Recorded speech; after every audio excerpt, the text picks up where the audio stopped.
안녕하세요. 건강 365 아나운서 최인경입니다. 자가 면역 현상이 주된 기전으로 알려진 류마티스 관절염. 주로 손과 손목, 발과 발목과 같은 여러 관절에서 염증이 나타나는 만성 염증성 질환입니다.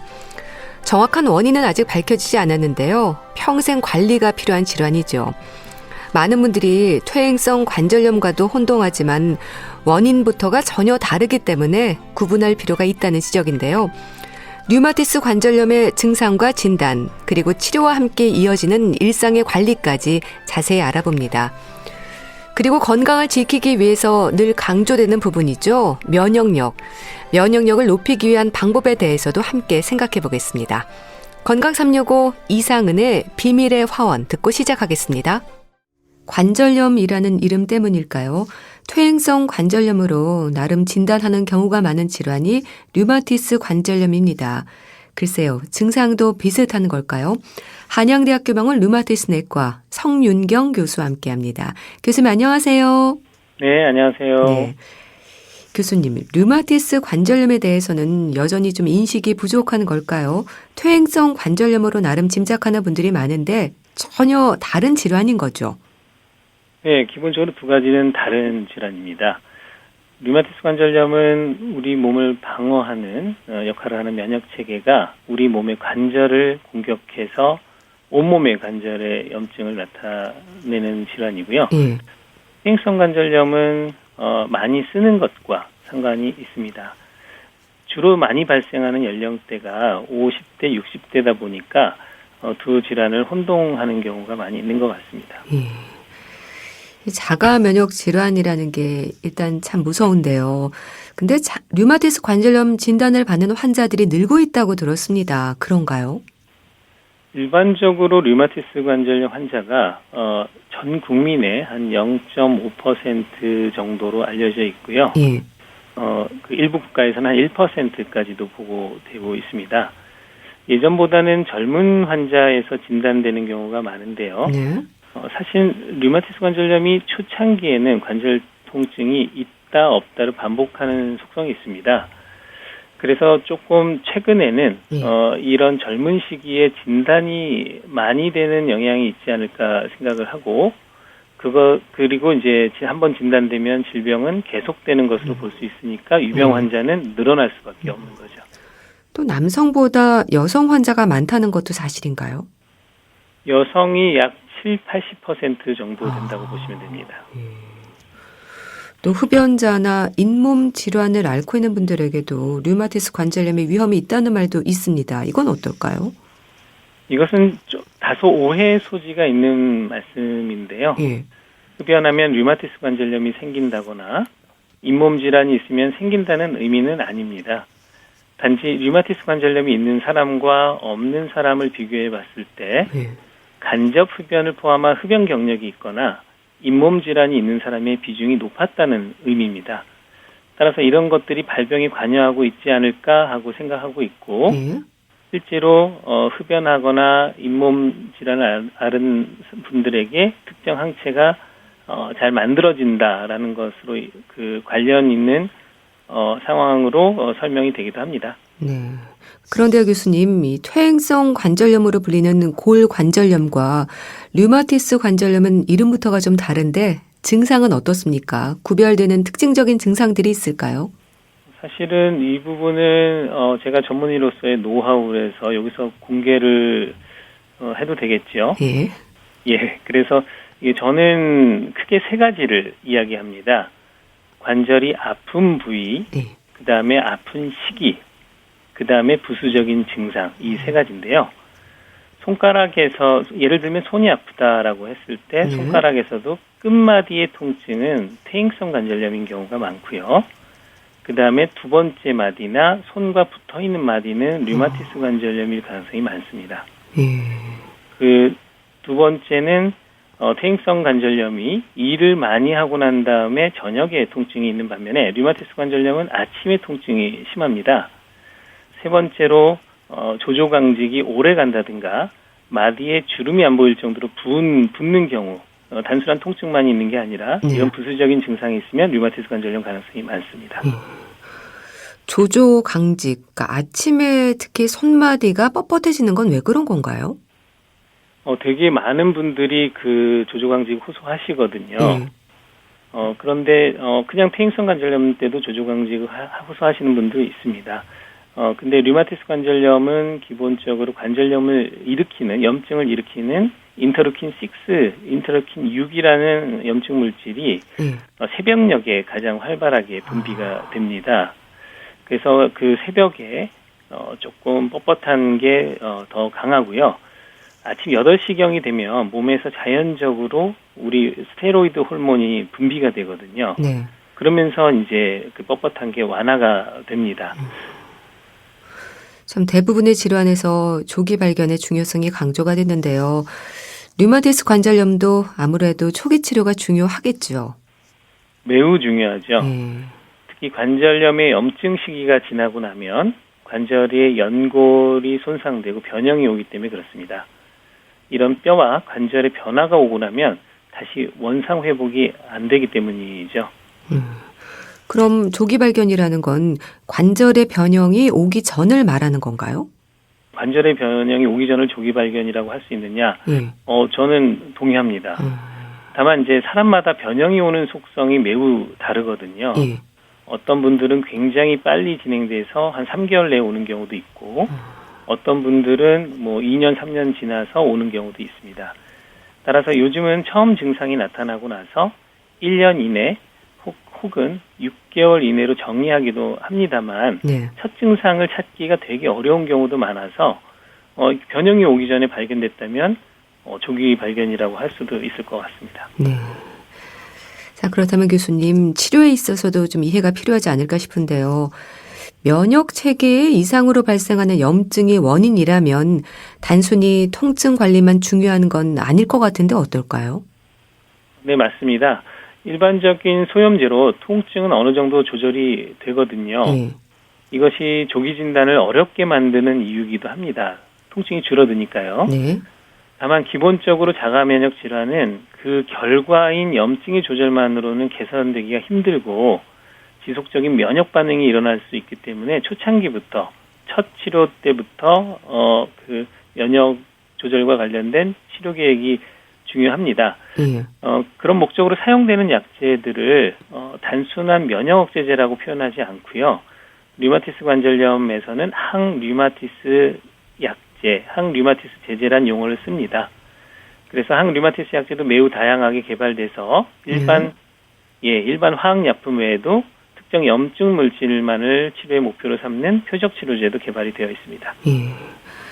네, 그렇게 초기 치료가 중요함에도 불구하고 류마티스 관절염 진단을 받기까지 오랜 시간이 걸린다고 들었습니다. 교수님, 이유가 뭘까요? 요즘은 여러 매체를 통해서 교육이 이루어지기도 해서 많은 분들이 류마티스 관절염을 의심하는 증상이 있으면 병원을 찾아서 진료를 보게 됩니다. 그 과거에는 증상이 있어도 의사가 잘 몰라서 늦어지는 경우가 많았고요. 최근에는 증상이 조금 있어도 심하지 않거나 또 본인이 너무 바쁘거나 또 진단된다는 사실 자체가 무서워서 병원을 늦게 방문하는 경우가 많거든요. 좀 의심은 되는데 내가 진단받는 건 정말 두렵다라고 하는 분들도 꽤 많습니다. 그렇군요. 그래서 이런 관절통 있는 분들의 마음가짐도 매우 중요한 시기가 됐습니다. 그럼 류마티스 관절염으로 이렇게 진단이 되는 환자들로 볼 때 어느 정도의 단계에서 발견되는 경우가 많을까요? 저는 대학병원에 있기 때문에 진행되거나 여러 약제에 반응을 안 하는 심한 환자들을 많이 만나 뵙게 되는데요. 그렇다 하더라도 10년, 20년 전에 비해서는 정말 많은 분들이 조기에 진단되고 있는 것 같습니다. 이 류마티스 관절염 환자들을 보면요, 좀 손가락이 휘거나 관절이 변형이 된 분들이 많지 않습니까? 상태가 심한 경우라고 봐야 될까요? 단계로 본다면 다소 진행된 것은 맞습니다. 변형이 왔으니까요. 그리고 눈에 띌 정도의 변형이니까 그렇습니다. 다만 환자분이 그렇다고 해서 많은 일을 못한다거나 하지는 않거든요. 그래서 그런 분들은 무조건 심한 환자다라고 얘기하기는 힘듭니다. 다만 조금 불편하시리라 생각하는 거죠. 그럼 류마티스 관절염은 주로 작은 관절을 침범을 하는 건가요? 양쪽 관절에 증상이 나타나는 건지도 궁금합니다. 류마티스 관절염은 전신에 다 올 수 있습니다. 예를 들면 무릎이나 어깨와 같은 큰 관절에도 올 수는 있는데요. 예. 기본적으로는 약 90% 정도는 손과 발의 작은 관절을 반드시 끼고 있습니다. 그 양측에 대칭적으로 나타나는 것은 좀 오해하시는 분들이 있거든요. 네. 나는 오른쪽 두 번째 손가락의 두 번째 마디가 아프고 왼쪽은 세 번째 손가락의 두 번째 마디가 아프기 때문에 이건 대칭이 아니다라고 생각하는 분들이 있는데 양쪽에 그런 염증이 온다는 것 자체가 대칭성이 있다라고 저희가 판단하게 됩니다. 네. 통증의 정도는 어떨까요? 사실은 이걸 제가 어떻게 말씀드릴까요? 네. 얼마 전에 제가 다리를 접질러서 발목이 퉁퉁 본 적이 있습니다. 네. 입맛이 떨어질 정도로 아팠는데요. 그런 염증이 온몸에 서너 군데 이상 있다고 생각하면 상상이 될지 모르겠습니다. 그리고 또 류마티스 관절염으로 인한 후유증이나 합병증도 문제라고 들었습니다. 예, 그렇습니다. 류마티스 질환은 면역 체계 이상이기 때문에 다른 장기에 염증이 생기기도 하고요. 특별히 이제 폐나 피부나 혈관에 염증이 생기기도 하고 또 하나는 강한 면역 억제로 인해서 오는 감염이나 골다공증 같은 합병증도 올 수 있습니다. 그러니까 심혈관이나 콩파 또 호흡기 질환의 위험뿐 아니라 그렇게 골다공증이나 폐가 딱딱해지는 폐섬유화가 지적이 되는 건 왜 그렇습니까? 네, 혈관의 염증은 심근경색이나 뇌경색 같은 질환 유발하고요. 네. 그 류마티스 관절염 자체 염증 물질이 폐섬유화의 원인이 되기도 합니다. 근데 이럴 경우에는 두 가지 문제점이 있는데 네. 우리 약제 중에 폐섬유화를 악화시킬 수 있는 약제가 있기 때문에 제대로 된 치료를 못 받는 경우가 첫째이고요. 폐섬유화가 있는 분들에게 예를 들면 폐렴이 균에 의한 폐렴이 생길 경우에는 생명을 위협할 수가 있거든요. 그렇기 때문에 또 면역 억제를 충분히 못하게 됩니다. 그래서 이런 경우에는 관절염에 대한 조절도 좀 잘 안 되고 관절염에 대한 조절이 안 되면 폐섬유화가 악화가 될 수 있고 이런 좀 악화가 될 수 있는 그 악순환을 일으킬 수 있기 때문에 특별히 요새 관심에 초점이 되고 있습니다. 그리고 또 류마티스 관절염 환자들에게 쓰이는 스테로이드제가 골다공증으로 인한 골절 위험을 높인다고 들었는데요. 스테로이드 치료는 꼭 필요한 부분인가요? 류마티스 질환, 특히 류마티스 관절염에서는 면역 반응을 줄이기 위해서 면역 억제제도 쓰고 우리가 항류마티스 약제라고 표현한 약제를 쓰게 되는데 대개 이 약효가 3개월에서 한 6개월 정도 지나야 본격적으로 나타나게 되거든요. 그 사이에 면역 억제 작용이 있으면서도 소염 작용을 같이 가지고 있는 스테로이드제를 많이 사용을 해왔습니다. 근데 최근에 이런 스테로이드 사용을 줄이자는 적극적 움직임이 있고 이를 위해서는 아주 효과 있는 약을 빨리 사용해야 된다는 단점도 좀 있습니다. 아무래도 가격이 비싸니까요. 그럼 이런 골절 위험을 좀 막기 위해서는 어떤 노력이 필요할까요? 스테로이드는 아주 유명하죠. 골절 위험을 높이는 것으로 아주 유명합니다. 관절염이 있는 분들은 운동도 어렵기 때문에 뼈는 더 약해지고 잘 넘어지기도 하죠. 그래서 의사가 해야 할 일은 불밀도 검사를 잘 적절히 하는 것, 그다음에 적절하게 칼슘 제제나 골다공증 약제를 처방하는 것, 그리고 스테로이드를 최소화하는 것이고요. 환자분들이 해야 하는 일들은 규칙적인 운동, 음식을 통한 칼슘 섭취, 햇빛 쏘이기 이런 것들을 통해서 최소화할 수 있을 것 같습니다. 네. 참 류마티스 관절염이 이런 관절뿐 아니라 이제 전신으로도 진행이 될 수 있다는 걸 다시 한번 느끼게 되는데요. 교수님, 진단도 궁금합니다. 어떤 검사로 진단이 되나요? 진단은 한 가지로 이루어지지는 않고요. 류마티스 관절염도 관절이 얼마나 부었고 아픈지에 대한 전문의의 진단과 함께 항체 검사, 염증 검사, 영상 검사와 같은 검사를 통해서 종합적으로 판단하게 됩니다. 근데 치료가 완치를 의미하는 건 아니지 않습니까? 치료 목표랄까요? 어떻게 이해하면 될까요? 정말 일부의 환자에서는 완치에 가까운 분들이 있습니다. 약도 끊고요. 네. 근데 기본적으로 류마티스 관절염은 완치가 어렵다고 보고 있습니다. 사실 따지고 보면 암처럼 잘라낼 수 있는 경우를 제외하고는 고혈압이나 당뇨병도 완치는 아니지 않습니까? 네. 그렇게 큰 차이는 없다고 생각합니다. 마찬가지로 안정된 상태를 유지하는 게 목표인데요. 관절 통증과 부종을 없애고 염증 수치를 정상화시켜서 또 관절 손상도 예방하는 것, 그것이 저희의 치료의 목표라고 할 수 있습니다. 네. 그럼 약물 치료가 우선일까요? 가장 우선적인 것이 약물 치료입니다. 최근에는 좋은 약물들이 많이 나왔기 때문에 약물 치료의 비중이 많이 커졌습니다. 다만 일부 변형이 진행된 경우에는 인공관절요법 같은 수술 치료도 유용하게 사용될 수 있습니다. 네. 그리고 또 운동요법도 중요하다고 들었습니다. 네, 운동요법이 있는 것은 아니고요. 관절이 아프면 활동이 많이 줄게 되고 근육 손실도 많이 일어나게 됩니다. 이것이 결국 악순환으로 이루어지게 될 텐데요. 그래서 관절의 염증과 통증이 개선되면 바로 가벼운 운동을 권하게 됩니다. 그게 아마 운동요법이라는 표현으로 된 것 같습니다. 네. 또 교수님, 표적 치료제에 대한 부분도 효과적이라고 하던데 어떤 의미일까요? 네, 말 그대로 표적이 있다는 말씀인데요. 기존의 항류마티스 약제가 면역세포를 통째로 억제했다면 표적 치료제는 그 염증에 관여하는 특별한 물질, 저희는 사이토카인이라고 합니다만 그 염증 물질만 차단하거나 잘 안 생기게 만드는 겁니다. 그래서 항체를 투여해서 그 염증 물질을 차단하는 것을 생물학적 제제라고 하고요. 그다음에 입으로 먹어서 특정 염증 물질만 안 생기게 하는 것을 소분자 억제제라고 합니다. 약 15년간 이런 종류의 약이 한 10개 정도 출시가 돼서 매우 유용하게 사용되고 있습니다. 장점은 효과가 좋고 부작용이 적은 편이고요. 단점은 비싼 가격과 결핵이나 대상포진 같은 기회 감염이 늘어난다는 겁니다.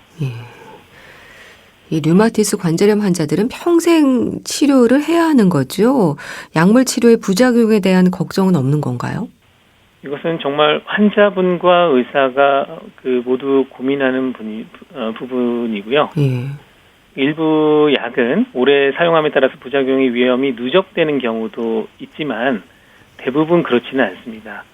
또한 약제가 효과적이면 점차 용량을 줄이는 경우가 많기 때문에 부작용 발생이 점차 증가한다고 하기는 힘듭니다. 다만 여러 약제에도 잘 조절되지 않는 분들이나 스테로이드를 장기 사용하는 분들, 그다음에 환자분들이 이제 평생 치료하다 보면 연세가 점점점 들어가면서 쇠약해지지 않습니까? 이런 분들한테는 확실히 부작용이 늘어나는 것 같습니다. 네. 교수님, 류마티스 관절염 환자들은 생활에서 어떤 어려움을 겪을까요? 일단 아프다는 것이겠죠. 아픈 거는 굉장한 그냥 단순히 고통의 의미 이상이라고 생각합니다. 그리고 하고 싶은 일을 못 한다는 것이 가장 큰 어려움일 것 같고요. 관절염이 심할 경우에는 일뿐만 아니라 여가나 여행을 하는 것도 어렵지 않습니까? 우리가 당연하게 생각하는 모든 일들을 힘들게 해야 한다는 사실이 환자에게 조금 절망감을 주는 것 같습니다. 또 굽거나 휘는 모양으로 변형된 관절에 대해서도 스트레스를 받을 것 같은데요. 좀 심리적인 부분에서도 살펴야 하지 않을까요? 제가 가끔 여쭤보는데요. 개인차는 있는 것 같습니다. 다만 그 젊은 분에게는 사실 이런 분들이 연세가 있어도 마찬가지겠지만 젊은 분들은 사회활동이 더 많지 않습니까? 그러면서 심리적인 부분에 대해서 사실 더 영향을 많이 받는데 이런 부분에 대한 케어가 조금 부족한 것 같습니다. 저희가 희망을 드리는 것만으로는 충분치 않고 이에 대한 관심도 필요할 것 같습니다. 그리고 또 계절에 따른 불편은 어떨까 싶은데요. 아무래도 추울수록 관절이 좀 더 뻣뻣해지잖아요. 예, 맞습니다. 이렇게 날씨가 쌀쌀해지면 증상이 더욱 심해진다고 느끼는 경우가 많은데요. 온도도 관여할 것이고 활동이 줄어드는 것에 따른 경직도 관여가 될 것 같습니다. 그럼 증상 완화를 위해서 일상에서 좀 어떤 관리가 필요할까요? 평상시 관절 변형을 유발할 수 있는 자세를 피한다고 돼 있거든요. 그 자세가 뭐냐라고 하는 것은 네. 사실은 좀 어려운 부분인데 보통 손과 발 같은 부분에 이제 변형이 잘 오기 때문에 보통 아주 미세한 손 작업을 하는 것보다는 큰 관절을 이용해서 물건을 옮긴다든가 하는 것들이 중요하고요. 정말 내가 꼭 이 일을 해야 된다라고 하면은 관절 보호대라든가 보조기를 사용하는 것도 도움이 될 걸로 생각합니다. 네.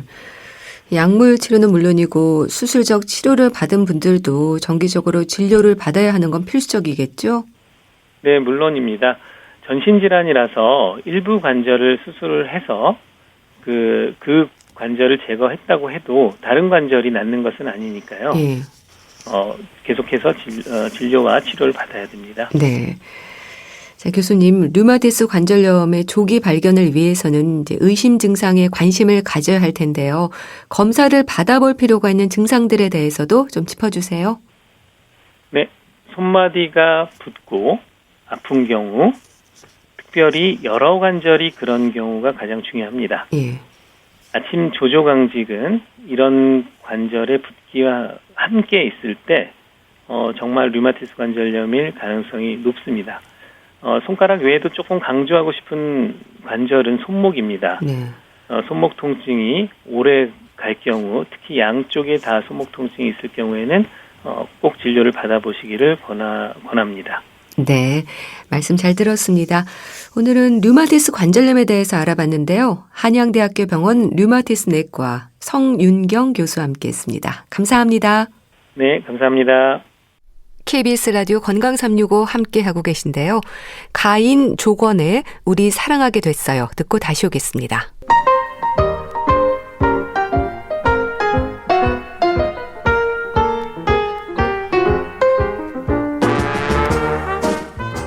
건강한 하루의 시작. KBS 라디오 건강365 최윤경 아나운서의 진행입니다.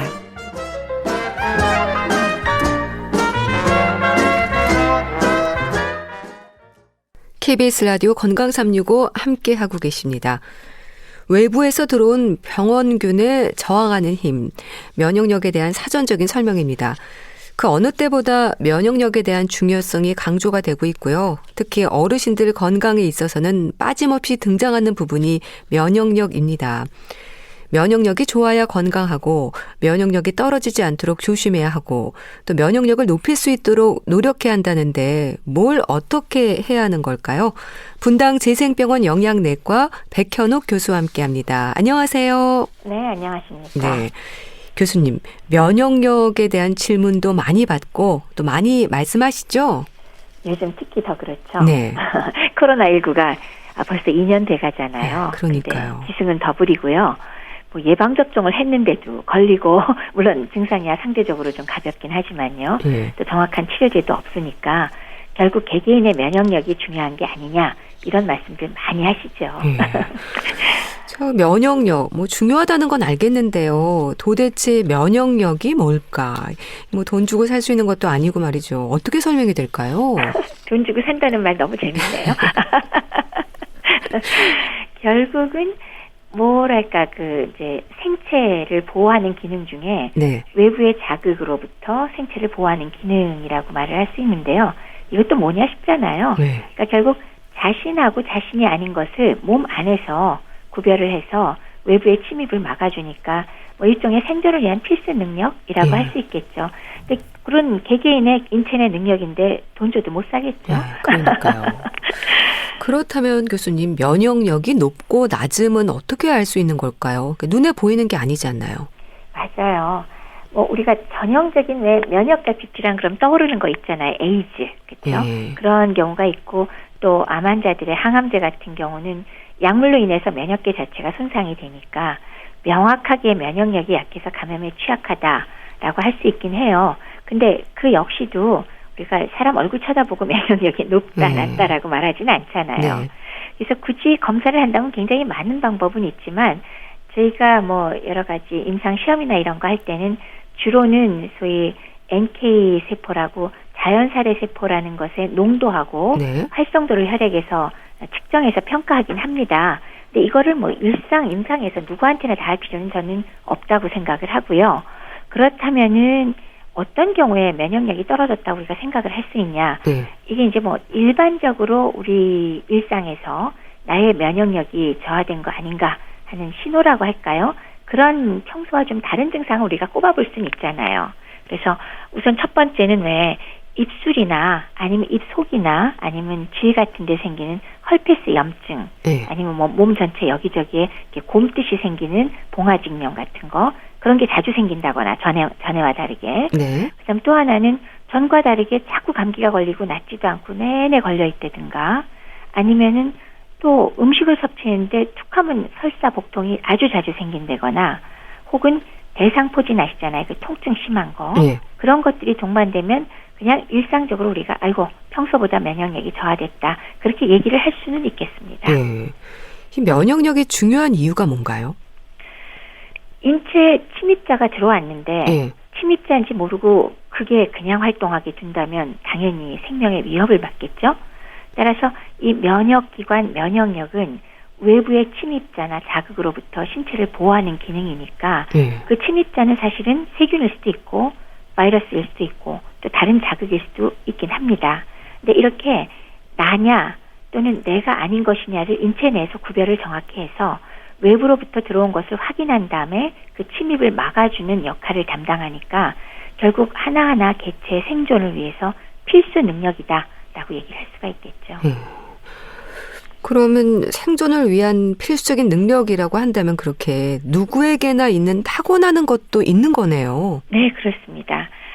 크게 두 가지로 나눠지는데 누구에게나 타고나는 거는 우리가 자연 면역력이라고 하고요. 그다음에 후천적으로 좀 발달되면서 생겨지는 소위 획득 면역력, 후천적 면역력 두 가지로 나누긴 합니다. 이제 자연 면역력은 뭐 어떤 데에서 굉장히 자연스럽게 우리가 갖고 있는 건데요. 피부라든지 장 점막은 자연적인 방어벽이 원래 있는 거잖아요. 나와 외부와. 그래서 우선 그런 건 당연히 들어가는 걸 거고요. 두 번째는 항원에 대해서 항체의 생성을 유도하는 경우도 있고, 세 번째는 외부의 침입에 대해서 인체의 방어 체계를 좀 제어할 수 있는 일종의 염증을 자극하는 물질인 시토카인이라는 물질, 그런 것들로 이루어진다고 볼 수 있습니다. 이건 이제 태어나면서 더 지니는 것이고요. 근데 그거 외에 후천적인 게 또 있어요. 우리가 획득 면역력이라고 부르긴 하는데, 요거는 이물질에 노출됐을 때 그 이물질의 면역학적인 항원을 특이적으로 몸에서 기억을 합니다. 그래서 그게 다시 침입하면 뭐 짧게는 뭐 몇 달 후도 되겠지만 10년, 20년 후라도 다시 들어왔을 때 신속하게 그 이물질을 제거하는 능력을 말하는데, 거기에는 이제 항체를 만들어내는 어떤 체액성 면역력, 이건 뭐 B세포에서 만들어낸다 그러고, 세포성 면역력, T세포에서 만든다, 뭐 이런 것들이 있지만, 요점은 일종의 면역학적인 기억력이잖아요. 굉장히 놀라운 능력이고, 이건 진화의 산물이거든요. 그리고 기억하는 기간이 굉장히 길어요. 그래서 우리가 노상하는 예방접종, 그것은 바로 이 능력을 활용한 것이 됩니다. 게다가 또 이제 이 면역 갖고 얘기할 때 우리 최근 코로나19가 2년 가까이 진행되면서 전 국민이 학습한 게 하나 있습니다. 전 세계인인가요? 노인의 사망률이 유달리 많다는 거. 그러니까 결국 나이가 들수록 우리가 짐작컨대는 면역력 떨어질 거다라고 생각하는데 사실은 이제 완전히 실감을 하고 있는 거죠. 그래서 실제로 나이가 먹을수록 감염률도 증가하고 감염에 의한 사망률도 증가한다. 이런 거는 발표된 것이 굉장히 많습니다. 뭐 폐렴, 그다음에 독감, 요로감염, 뭐 피부감염, 파상풍, 뭐 대상포진, 결핵재발, 이런 거 아주 흔히 일어나거든요. 그래서 특히나 1980년도에서 2003년까지 미국 위스콘신에서 연구한 결과에 의하면 특히나 왜 85세 이상을 우리가 초고령 노인이라고 하는데요. 이분들의 인플루엔자, 독감 감염에 의한 사망률은 그거보다 조금 덜 나이가 많은 65세에서 84, 그러니까 덜 나이가 많은 고령 노인 연령층보다 굉장히 높더라. 그 뜻은 나이가 들수록 면역력의 조절 기능 장애가 있다. 그리고 우리는 현재 코로나19 상황에서 실감하고 있는 상황입니다. 그러니까 나이 들수록 면역력이 떨어진다는 건 어쩌면 당연한 거네요. 바로 맞습니다. 근데 또 특히나 나이 드신 분들의 경우 이렇게 면역력이 떨어진 결과로 확 나타나는 건 뭐냐면 중증의 감염이나 폐혈증이 동반돼도요. 일상적으로 우리가 염증이 생겼을 때 나타나는 반응이 나타나질 않아요. 그러니까 피검사로는 뭐 염증 지표나 백혈구 증가가 나타날 수 있는데 그것도 잘 안 오르고 열도 잘 나지 않거든요. 이미 폐혈증이 생겨 있어도. 네. 그렇기 때문에 그런 것들이 사실 면역력이 떨어졌다는 걸 의미하면서 동시에 우리가 질환에 감염이 됐을 때 사실은 대처가 늦어질 수가 있기 때문에도 사망력이 더 많이 올라가는 이유가 되는 것 같습니다. 그리고 그다음에 특히나 이제 왜 그 면역력 그랬을 때 여러 분야에서의 그 면역 기관이 있지만 특히 우리가 왜 제일 많은 몸의 인체에서 제일 많은 면적을 차지하는 점막 부분, 이게 왜 여러 군데가 다 점막으로 덮여 있지만 특히 위장관 점막은 제일 넓은 곳이거든요. 거기는 출생 직후부터 점막 자체의 건강함 더하기 대변이라고 우리가 얘기할 수 있는 장내 세균들 있죠. 세균 덩어리. 그러니까 장내 세균총이라 그러는데 이 두 가지가 서로 상호작용하면서 평생을 두고 균형을 잡아가면서 발달해서 면역력을 유지를 하거든요. 근데 나이가 드시면 장옆 점막 자체가 분비물도 줄고 면역글로불린도 줄고 사이토카인도 감소하고 거기에 더해서 장내 세균총까지 습관이나 여러 가지로 변화가 되면 장 면역력에 문제가 많이 생기니까 그것도 상당히 중요한 나이가 들수록 오는 면역력의 변화의 이유가 된다고 생각을 합니다. 그렇다면 교수님 어떻게 해야 할까요? 노인 건강에 있어서 면역력이 아주 중요하다는 건데 감염 질환의 위험을 예방하기 위해서라도 일단 영양적인 부분에도 또 신경을 더 많이 써야겠다 이런 생각이 듭니다. 그러니까 균형의 문제인 거죠. 맞습니다. 그리고 왜 제가 뭐 자주 말씀드리지만은 노인들에게는 영양불량이 매우 흔하잖아요. 근데 영양불량까지 동반이 되면 면역력은 뭐 당연하지만 더욱 저하게 됩니다. 떨어지죠. 거기에 무기질, 비타민, 영양소가 부족하거나 혹은 아주 오랫동안 밥을 안 먹게 되는 장이 비워져 있을 때 장관 내에 정상 세균총도 분포가 변화될 뿐더러 점막기관이 또 망가지거든요. 그러니까 오랫동안 식사를 안 하게 되면 장세포가 정상적으로 생긴 모양이 망가지면서 장점막 세포 사이사이가 아주 느슨해지거든요. 그렇게 되면은 소위 말하는 장점막 추가성이 증가한다라고 얘기하는데 이건 딴 게 아니라 세포 사이가 느슨해지니까 장내에 세균이 원래 있잖아요. 그 세균 자체가 혈액으로 들어간다거나 혹은 장내 세균의 세포막의 일부가 떨어진 게 소위 내독소라고 불리는데 이 독소가 혈류로 들어가게 되면 문제가 많이 생기는 거죠. 이 내독소가 혈류로 들어가면 신체에 여러 가지 염증 반응을 일으키는 일종의 기폭제인데요. 어떤 병하고 연관되냐? 아는 질환 다 들어갑니다. 심혈관 질환, 감염성 질환, 위장관 질환, 호흡기 질환, 암, 그리고 손상이나 화상 등에 의해서 전신성 염증 반응 혹은 폐혈증, 그다음에 죽기 전에 오는 왜 다기관 부전증이나 쇼크 등 있죠. 이런 것들이 전부 내독소가 혈류로 쏟아져 들어가면 나타날 수 있는 현상이고 뭐 급기야는 뭐 사망에 이르게 하는 것도 아주 접경인 거죠. 그렇기 때문에 장 면역이 중요합니다. 그렇네요. 그렇다면 사실 노인이라고 해서 누구나 영양 불균형과 같은 문제가 있는 건 아닐 텐데요. 특히 어떤 분들이 좀 조심해야 될까요? 왜 노인들한테 흔한 왜 급격하게 식욕 저하로 인한 영양 불량, 노상 말씀드리는 노인성 전신소모 증후군은 뭐 체중 감소가 심하니까 금방 인지할 수 있을 거고 면역력 조심해야겠다 이런 건 금방 생각이 들 겁니다. 근데 그거 외에도 고혈압, 당뇨, 고지혈증 등은 사실 연세 높은 분들은 대부분 갖고 계시잖아요. 이런 만성 질환을 가진 분들은 이 자체도 역시 문제가 될 뿐더러 거기에 더해서 지금 말씀드린 만성 질환은 2차로 혈관의 건강이 떨어지게 되죠. 그럼 혈류가 잘 통하지 않게 되기 때문에 그 결과로 또 면역력은 더 떨어질 수가 있어서 이러한 1차 질환의 철저한 조절, 관리가 필요하다는 말씀을 한 번 더 강조해 드려야 되겠습니다. 그럼 노인들에게 특히 부족하기 쉬운 영양소가 있을까요? 무기질 중에서도요. 뭐 물론 여러 가지 영양소가 부족할 수 있고 우리가 흔히 얘기하는 거 뭐 단백질이 부족하다 뭐 이런 것들은 잘 알지만 이제 그 중에 조금은 잊어버리기 쉬운 건 무기질 중에서도 아연 성분이 노인에게 부족할 경우가 매우 많습니다. 그리고 이 아연이 바로 면역력과 관계가 상당히 깊거든요. 그래서 아연이 부족할 때는 그 피부나 점막이 손상이 되기 쉽고요. 그 결과로 면역력이 떨어지기 때문에 상처가 잘 아물지를 않습니다. 그리고 실제로 피부염이 생기고 각질이 막 벗겨지고 여러 가지 문제가 생기고요. 장점막에 손상을 입히기 때문에 장 면역력이 떨어져서 염증이나 각종 감염 잘 생길 수 있고요. 또 입속에 문제가 생기면 미각이 변화가 되기 때문에 식욕 저하의 원인 중에 상당히 중요한 이유가 될 수가 있습니다. 근데 노인 자체가 아연의 부족증이 굉장히 발생하기 쉬운 고위험군이거든요. 근데 이걸로 인해서 식욕부진이 동반이 됐을 경우에는 영양불량 자체가 밥을 못 먹으니까 더 악화시킬 수 있겠죠. 그래서 식욕부진을 동반한 영양불량 노인이 계시면 그리고 면역력 저하가 또 의심스러우면 꼭 신경을 쓰셔서 혈액검사를 하셔서 아연 부족 여부를 확인해서 충분히 보충해주면 그것만으로도 회복되는 분들이 상당수가 있습니다.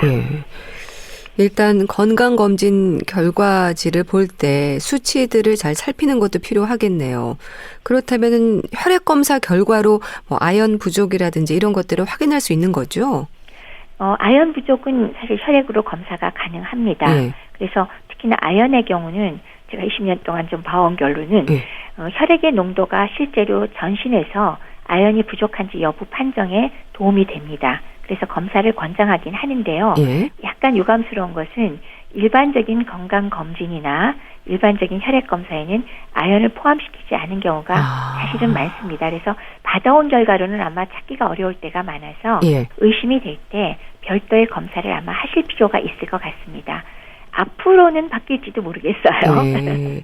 아연 부족에 대해서는 따로 검사를 또 의뢰를 해야 되는 거네요. 네, 그렇습니다. 일반 검사에는 보통 아연 부족증을 검사하지 않습니다.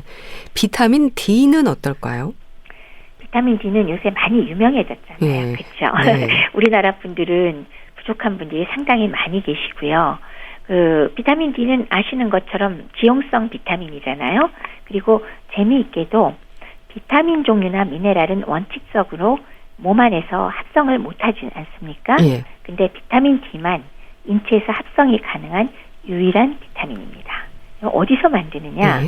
햇빛을 충분히 받으면 피부에서 합성이 돼서 간과 신장을 거쳐서 활성화된 형태가 돼서 몸에서 활용을 하게 되죠. 그러니까 피부에서 합성된다는 거는 정말 유일무이한 특성이기도 합니다.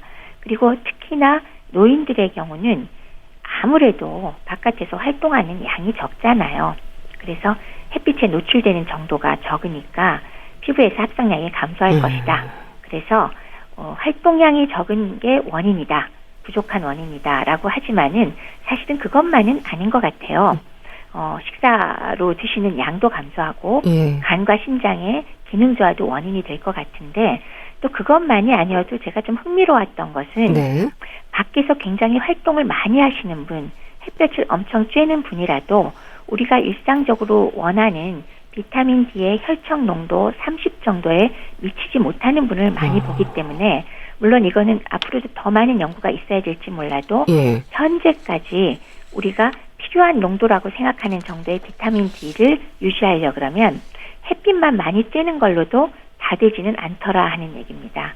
그리고 햇빛에 무방비로 노출됐을 때 또 하나 문제점이 있지 않습니까? 피부암 그런 게 있기 때문에 사실은 비타민 D는 조금 신경을 써서 체크할 필요가 있고 필요하다면 보충할 필요가 있어 보이는데요. 그러면 과연 비타민 D가 부족하면 뭐가 문제냐? 우리 면역 얘기하고 있었잖아요. 비타민 D가 부족하면 면역력도 문제가 됩니다. 근데 이제 비타민 D 하면 먼저 떠올리는 거는 당연히 혈청 칼슘 농도와 함께 골다공증. 골다공증이요. 뼈 건강을 먼저 생각을 하잖아요. 그리고 실제로 부족했을 때 척추라든지 고관절 골절 등과 같은 노인들한테 중요한 골절과 연관이 될 때가 당연히 많죠. 그리고 그다음에 또 비타민 D가 부족하면 역시 근육을 만들어내는 데에도 장애가 생기기 때문에 필수로 잘 보충을 해줘야 되고 또 면역력과 연관이 되는 것 상당히 중요하니까 노인에게 충분량을 공급하여야 면역력도 유지하고 또 골다공증에 의한 골절들도 우리가 예방할 수 있기 때문에 체크를 꼭 해보시고 보충제를 필요하다면 사용하는 것도 필요하지 않을까 합니다. 근데 여기서 이제 비타민 D는 한참 말씀을 드렸고요. 그냥 아까 왜 인체 자체에서 합성하는 게 유일한 비타민 D라고 말씀을 드렸는데요. 그거 아닌데 하는 분이 혹시 계실까 봐. 뭐가 또 있을까요? 인체 내에서 인체 자체가 합성하는 건 아니지만은 인체 내에서 사실 합성이 일부 되고 있는 비타민이 한 가지가 더 있어요. 그거는 비타민 K인데요. K요. 비타민 K는 이제 지혈하고 연관이 되죠. 근데 이 비타민 K는 사실은 인체 자체가 만드는 건 아니고 장내에 있는 세균이 합성을 일부 할 수 있기 때문에 어느 정도 장내 세균에 의해서 먹는 양이 부족할 경우에도 다소는 보충이 되더라. 그래서 그냥 요건 재미삼아서 말씀을 하나 더 드렸습니다. 좀 이렇게 좀 챙겨 드시면 좋을 것 같고요. 네. 그럼 혹시요, 교수님, 반대로 지나치면 오히려 해가 될 수 있는 영양소는 없을까요? 너무 많은 영양제를 드시는 경우도 또 있는데요. 맞습니다. 종합 영양제도 드시면서 또 좋다 그래서 이것저것 많이 드시는 거 많잖아요. 그냥 상식적인 측면만 우선 말씀을 드리면 나이가 들면서 신체에 지방이 증가하잖아요. 네. 그러면 수용성보다 지용성 비타민이 축적되기가 굉장히 쉽거든요. 그러니까 예를 들면 지용성 비타민의 첫 번째 비타민 A, 비타민 A는 나이가 들수록 요구량은 다소 감소합니다. 그래서 상대적으로 적게 섭취해도 부족할 경우가 드문 경우가 되는데 많이 과다 축적되면 부작용 일으킬 수 있거든요. 권장량의 3배 이상을 복용하면은 뭐 피곤하기도 하고 입맛도 떨어지고 구역질도 나고 그다음에 머리카락도 빠지고 뼈가 아플 수도 있고 어지럽기도 합니다. 그리고 또 재미있는 건 비타민 A의 경우는 꼭 동물성 식품만이 아니더라도 비타민 A의 전구체가 채소에 많이 들어있어요. 베타카로틴이라고 카로틴 많이 들어봤잖아요. 네. 그게 색깔 있는 채소에 많거든요. 사실은 채소를 많이 충분히 섭취해도 비타민 A 부족증을 예방할 수 있는데 방금 말씀드렸듯이 종합 영양제에도 비타민 A가 하루 요구량 최고량이 들어있는데 더해갖고 이것저것 굉장히 많은 영양제를 드시다 보면 이런 거는 과다가 되기 때문에 문제가 될 수 있다는 점 염두에 두시고 너무나 많은 종류의 영양제를 드신다면은 사실은 좀 상의를 좀 하셨으면 좋겠어요. 내용들을 살펴보면서. 그리고 그다음에 일반적인 얘기를 한다면 역시나 그 많은 영양제를 모아서 복용하는 것보다는 자연적인 식품에 의해서 영양소의 흡수 섭취를 제대로 하는 것이 더 바람직하고 오히려 영양제를 많이 먹음으로 인해서 내가 먹은 식품에 의한 영양소 흡수 섭취는 오히려 안 되는 경우도 있다는 거 염두에 두시고요. 적정량의 건강한 식단을 즐겁게 골고루 드셨으면 하는 게 바람직하다라고 말씀을 드릴 수 있겠습니다. 네. 자, 오늘은 면역력과 노인들의 영양에 대해서 말씀드렸는데요. 분당 재생병원 영양내과 백현옥 교수와 함께했습니다. 말씀 감사합니다. 네, 고맙습니다. 솔리드의 이 밤의 끝을 잡고 보내드리면서 인사드릴게요. 건강365 아나운서 최인경이었습니다. 고맙습니다.